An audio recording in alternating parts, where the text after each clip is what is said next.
Okay guys, so this is a revision video on what is delegated legislation.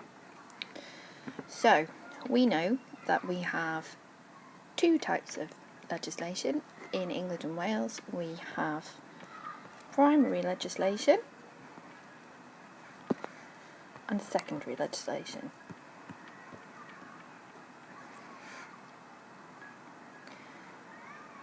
Primary legislation is our Act of Parliament, and secondary legislation is our delegated legislation, so SIs, bylaws and orders in council.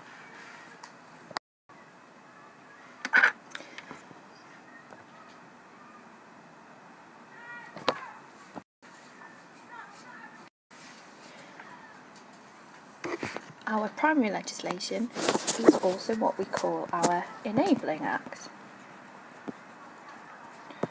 or our parent act. This piece of primary legislation allows Parliament to give others authority to make law.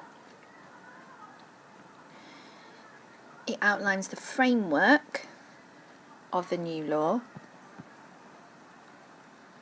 within which the third party or the corporate body or public authority can work. As we know, there are three types of delegated legislation: orders in council, SIs and bylaws. Can you remember an example of each of these three? Let's take a look, shall we?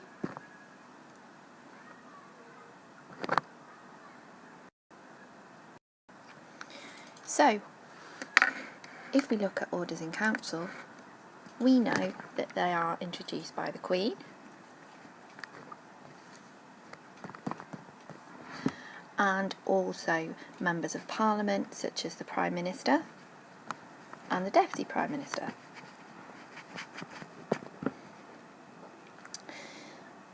They are brought in times of emergency to implement new primary legislation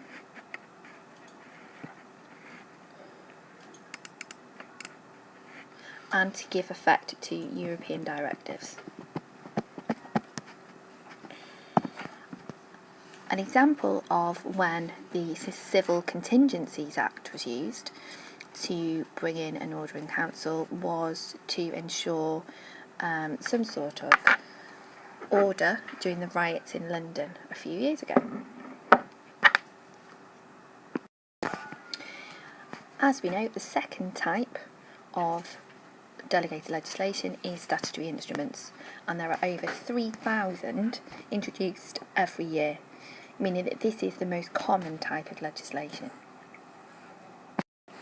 So, there are two types of statutory instruments, and they are made by a negative resolution or an affirmative resolution. Negative resolutions are the most common, as there's no debate, and the SI will become law within 40 days unless it's rejected by Parliament. Less common is the affirmative resolution, as it offers tougher parliamentary controls because there's a debate, albeit less than for a bill, and it needs Parliament's positive approval. Examples of statutory instruments can be seen in the Constitutional Reform Act 2005, which gives powers to the Lord Chancellor to issue SIs on the procedures for judicial appointment, and also the Unfair Terms in Consumer Regulations 1999,